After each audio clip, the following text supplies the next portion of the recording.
Video में मैंने चित्रकला शैलियों के ये वन लाइनर एमसीक्यू किए थे और इसकी पीडीएफ भी बताई थी कि मैंने ये वन लाइनर एमसीक्यू कहाँ से आपके साथ शेयर कर रही हूँ। और मैंने कहा था कि आरबीएससी की बुक से एक भी पर्सन बाहर नहीं जाता है। वन लाइनर कल मैं करवा चुकी हूँ आपको, एक ही रहा था ये 91 का, जिसके अंदर है मारवाड़ में चित्रकला की जो शुरुआत हुई थी किसके समय में हुई थी, ये हुई थी मालदीव के समय में। राजस्थान का इतिहास एवं संस्कृति यहाँ से वन लाइनर है। ये माध्यमिक शिक्षा बोर्ड की है, कक्षा 10 में चलती है और ये बुक है। और कौन सा टॉपिक हमारा जो चल रहा है वो मैं बता दूँ, ये अनुक्रमणिका है। ये देख सकते हो, यहाँ से पहले यूनिट हमने कर ली है और यहाँ से यूनिट हमारी आज की जो टॉपिक वन लाइनर हमने दी है ना वो यहाँ से है। कहाँ से है, यहाँ से दे रही हूँ मैं। ये आप देख सकते हो, ये मैंने करवा ली है, ये भी करवा ली, ये भी करवा ली, ये भी करवा ली। उसके बाद ये होगी और आगे मैं दिखाऊँ आपको, तो यहाँ तक आपको वन लाइनर एमसीक्यू सारे के सारे मिलेंगे। ये लोक कलाएँ, लोक संगीत भी आएगा, राजस्थान लोक नृत्य लोक नाटक आएगा, भाषा साहित्य आएगा, पर्यटन विकास, और ये रीड का भी टॉपिक है। आपको पता हो तो राजस्थान के प्रमुख व्यक्तित्व, तो ये आरबीएससी की बुक से ही सब मिलेंगे आपको। तो कल परसों के वीडियो में मैंने आपको बताया था कि उन्होंने अपनी जो देखो ये सारी की सारी है। और ये आप देख सकते हैं नवरज रागमाला का चित्रण हुआ, ईश्वर सिंह के समय में जिसका चित्र हुआ वो भी है, सूरत खाना भी है। और ये लालचंद जानवरों की लड़ाई के चित्र बनाते थे, ये मैंने बताया आपको। आदमकद पैटर्न किसने बनाए थे, ये आप देख सकते हो, ये साहिब राम ने एक बड़े आदमकद चित्र बनाए थे। और ये जो है ना, क्या नाम है उसका, जय सिंह, जय सिंह ने अपनी रानी के लिए जो भी चित्र वगैरह बनाए थे ये भी मैंने बताया था आपको। और यहाँ आप पूरी डिटेल से देख सकते हो। माधो सिंह का भी ये देख सकते हो, ये देखो, ये अपनी रानी के लिए रणविजय राजा जय सिंह ने रसिक प्रिय रुक्मिणी बनाई थी। चंद्रावती इनकी रानी का नाम था, क्या नाम था, चंद्रावती। ये आप पूरा देख सकते हो। तो मैं कह रही हूँ कि मैं आरबीएससी की बुक के अलावा आपको कोई नहीं पढ़ाती हूँ, है ना। और शेखावटी के भित्ति चित्र वगैरह ये सब देख सकते हो। और ये सारे इसके वन लाइनर एमसीक्यू होते हैं ना लास्ट में, वो है। और उसके बाद जो टॉपिक है ना हमारा स्थापत्य, ये बाद में आएगा। तो अभी ये चल रहा है, थोड़े से कुछ रह गए थे, पांडे फड़ मांड रहा है ना, यहाँ से ये कुछ पॉइंट रह चुके हैं ना, ये पूरे हो जाएंगे। ये कोठियाँ देखो, ये कोठियाँ क्या आती, व्हील एरी पश्चिमी राजस्थान की, मैंने बताया ना अभी आपको। ये व्हील, ये कोठियाँ, और ये गोदना, और ये मेहंदी, है ना, ये गोड़लिया, ये देखो गोड़लिया। और ये देख सकते हो कावड़, कावड़ के लिए जो चित्तौड़गढ़ पश्चिम है ना। तो मैं कह रही हूँ कि मैं अथॉरिटी बुक से ही पढ़ाती हूँ, कहीं और से नहीं पढ़ाती हूँ। मैंने कहा था 90 तक करवा दिए हैं, 92 है। तो चौकिला महल के चित्र व चित्रित उत्तराध्ययन सूत्र का संबंध किस शैली से है, तो ये जोधपुर शैली से है। और राजस्थानी चित्रकला व लोक कला का पार्ट 2 है, जिसके वन लाइनर एमसीक्यू है। आपको मैंने बताया था कि मैं राजस्थान की कक्षा 9 और 10 जो वर्तमान में चलती है उसके वन लाइनर एमसीक्यू करवा रही हूँ। राजस्थान चित्रकला की जो वन लाइनर एमसीक्यू मैंने दिए है ना, इसकी पीडीएफ भी मैंने बता दी है कि मैं कहाँ से दे रही हूँ। और वो थ्योरिकल बुक है और वहाँ से वन लाइनर एमसीक्यू मैंने निकाले।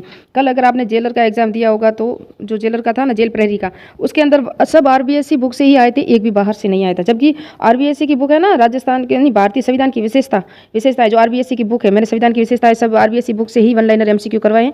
एक ही पेज से 5 प्रश्न आ चुके हैं। तो मैं कह रही हूँ कि आपको आरबीएससी की बुक के अलावा कोई नहीं पढ़ना है। रामबाण है, इससे ही प्रश्न आएंगे आगे। अगर कांस्टेबल दे रहे हो आप, अगर आपके जो चतुर्थ श्रेणी कर्मचारी, उसके अंदर तो वेटेज बहुत बता दिया है राजस्थान जीके का, और बाहर भी नहीं जाएगा, बाहर भी इसी बुक से आएगा। तो इसकी मैं थोड़ी सी पीडीएफ लास्ट में भी वो भी बता दूंगी कि कौन सी बुक है, कहाँ है आपको पास। अगर है तो ठीक है, अगर आपके आजू बाजू में कोई स्कूल टीचर बच्चे स्कूल जा रहे हैं 9th और 10th में, तो वहाँ से आप ले लें। मैंने भी वहीं से ली है, क्योंकि जो 9th में पढ़ रहा था मेरा कोई भांजा था, वहाँ से मैंने ली थी, और 10th की भी ली थी। तो वो 9th और 10th में जो पढ़ते हैं ना बच्चे, उन्हीं के पास में होती हैं, या आपको किसी जनरल स्टोर से मिल जाएगी, जहाँ से हम 1 वीक सीरीज है, कुछ बुक है, कॉम्पिटिशन एग्जाम की बुक वगैरह लेते हैं, नोटबुक वगैरह वहाँ भी मिल जाती हैं। तो पर्सन वहीं से आते हैं, बस यही समझ लो। सुजली सांझ जूली सीजी आजिया किस लोक कला के प्रकार हैं, तो सांझी के हैं। सांझी को किसका रूप मानकर कन्याएं पूजा करती हैं, पार्वती को, पार्वती का रूप मानती हैं। सांझी किस त्योहार के पूर्व श्राद्ध पक्ष में मनाई जाती हैं, दीपावली। शरण कुमार को मांडने किस पर्व पर बनाए जाते हैं, रक्षाबंधन पर। भीलवाड़ा में शाहपुरा के किस जाति के जोशी चित्रों द्वारा फड़ चित्रण किया जाता है, तो सिपा। यह आया था भीलवाड़ा के श्रीलाल जोशी का संबंध किस कला से है, फड़। ये कल ही आया है जेल प्रहरी में। और आप कहते हो कहाँ से आते हैं, तो ये देख लो, प्रश्न यहीं से आते हैं। देवी देवताओं के कागज पर बने जो चित्र कहलाते हैं वो पाने कहलाते हैं। चित्तौड़ के बस्सी गांव में खेरादियों का पुश्तैनी व्यवसाय है, कावड़। जो मंदिर नुमा होती है, लकड़ी का एक मंदिर होता है, उसे कहते हैं कावड़। वो चित्तौड़ के बस्सी में है। बस्सी गांव चित्तौड़गढ़ के मांगीलाल मिश्री का संबंध किससे है, तो कावड़ से है, मांगीलाल मिश्री का संबंध है ना। और कल आया था लस्सी राम वाला आया था, लस्सी राम किससे संबंधित था, है ना, कुचामन श्रेणी से था, ऐसा कुछ प्रश्न आया था ना। कावड़ कला के बारे में, कावड़ एक मंदिर नुमा कास्ट कला करती हैं। गोड़लिया क्या है, पशुओं के शरीर पर जो निशान दिवाली के बाद में जो लगाए जाते हैं ना, उसे कहते हैं गोड़लिया। बांस की पतली पतली खपचियों के धागे को बांधकर चिकनी मिट्टी बनाई जाने वाली व्हील किस जिले में प्रचलित है, ये जैसलमेर में है। और ये आरएस परी में आ चुका है इस व्हील का एग्जाम में, और कांस्टेबल में भी आ चुका कई बार। सिंहासन बत्तीसी, पृथ्वीराज सहयोगिता, अमर सिंह राठौड़ खेलों का प्रचलन। ये कठपुतली है। 1965 में किस देश में आयोजित तृतीय अंतर्राष्ट्रीय कठपुतली समारोह में उदयपुर के भारतीय लोक कला मंडल के कलाकारों ने राजस्थान की इस कला को विश्व का प्रथम पुरस्कार प्राप्त किया है, तो वो है रोमालिया। क्या है, रोमालिया है ना, उसकी कला में।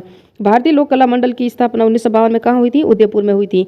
ये क्या है, सारिया का संबंध है किसे है, गोदना से हैं, जो हाथों पे वगैरह कहीं गोदने ना। सांझी पूजा कितने दिनों तक चलती है, 15 दिनों तक चलती है। जब कोई तीर्थ यात्रा कर सकुशल घर लौट कर आता है तो इस खुशी के अवसर में लोक कला को अपनाया जाता है। तो पुष्कर मेड़ी या पथवारी।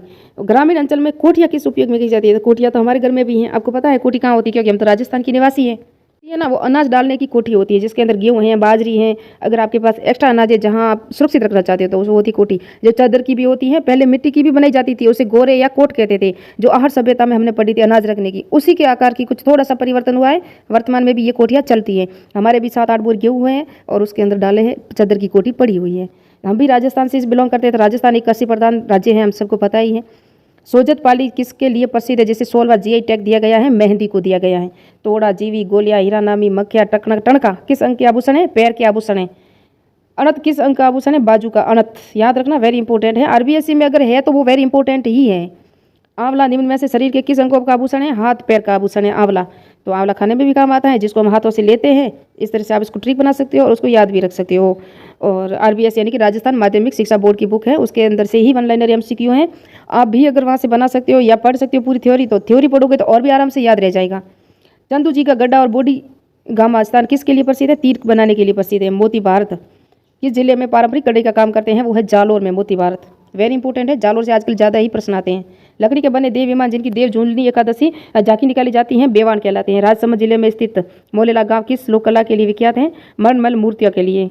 और जोधपुर में पीने के पानी के लिए वो हमको पता है बादरे, जैसे हमारे राजस्थानी भाषा में चमड़े की दीवड़ी कहते हैं ना।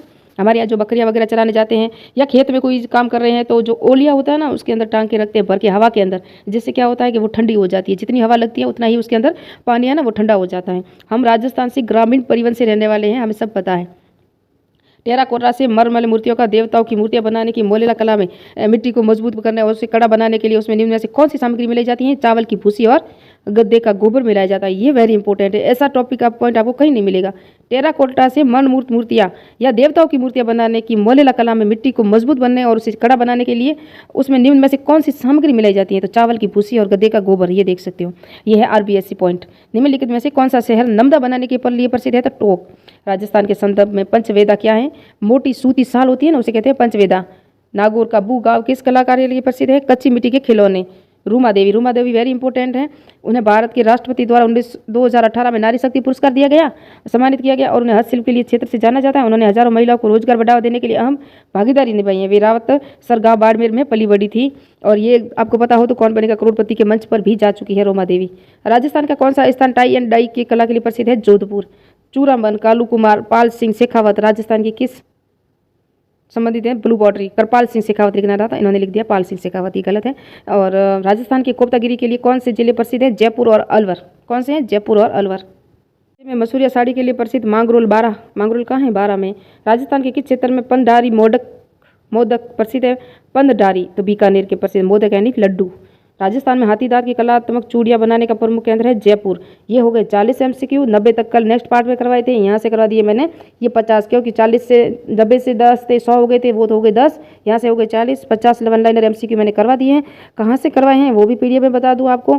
नेक्स्ट में 40 से स्टार्ट करेंगे। राजस्थान आरबीएससी की बोर्ड 10 क्लास की जब पूरी हो जाएगी तो मैं नेक्स्ट में फर्स्ट ग्रेड के अकॉर्डिंग आपको आरबीएससी की बुक जो 6 से लगा के 12 तक 1 लाइनर एमसीक्यू दूंगी। तो मिलते हैं, स्टार्ट करते हैं नेक्स्ट पार्ट से। मिलते हैं नेक्स्ट पार्ट में। मेरे चैनल को सब्सक्राइब कीजिए, लाइक कीजिए, कमेंट कीजिए। और मैंने जितने भी आरबीएससी की वीडियो बनाए ना, यहाँ से पर्सन कितना है वो भी देख लेना। राव जोधा वाला आ गया था, जितने भी एग्जाम में पर्सन थे तो सब आरबीएससी की बुक से ही आए हैं, ये भी देखना। और चतुर्थ श्रेणी कर्मचारी या कांस्टेबल आप दे रहे हो तो राजस्थान आरबीएससी की बुक से ही आएंगे। इससे बाहर कोई प्रश्न आने वाला नहीं है। कोई करंट से जुड़ के कोई अलग से आ जाए तो बात अलग है, बाकी वहीं से आएंगे।